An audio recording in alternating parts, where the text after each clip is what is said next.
आइए, दरवाजे तक छोड़ देता हूँ। तुम ज़मरुद को अकेला मत छोड़ो, उसे तुम्हारी बहुत ज़रूरत है। बस तुम उसके पास ही रहो। खुदा हाफिज। खुदा हाफिज। डॉक्टर साहब, हालत कैसी है उसकी? ठीक तो है ना? वो उसके बाजू, उसकी टांगें, उसके कान, नाक, उसका गला, उसकी दिमागी हालत क्या बिल्कुल ठीक है? ज़मरुद साहिबा ने आज हम सबको हैरान कर दिया। वो अब मजीद बेहतर होंगी, कोई मसले की बात नहीं है।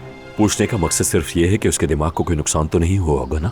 मुझे उम्मीद है ऐसा नहीं होगा पास साहब। मैंने उन्हें सिर्फ एक ही दवा तजवीज़ की है जिससे उन्हें सुकून की नींद आ सकती है। हाँ, थोड़ी बहुत सुस्ती होगी लेकिन घबराने की बात नहीं, और वक्त के साथ साथ वो मजीद बेहतर होती जाएंगी। अरे हाँ, ये तो आपने बिल्कुल ठीक कहा। मैं भी यही कहता हूँ कि डिप्रेशन से बेहतर नींद है।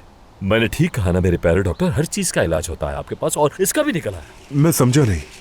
कुछ नहीं, आप जाएं।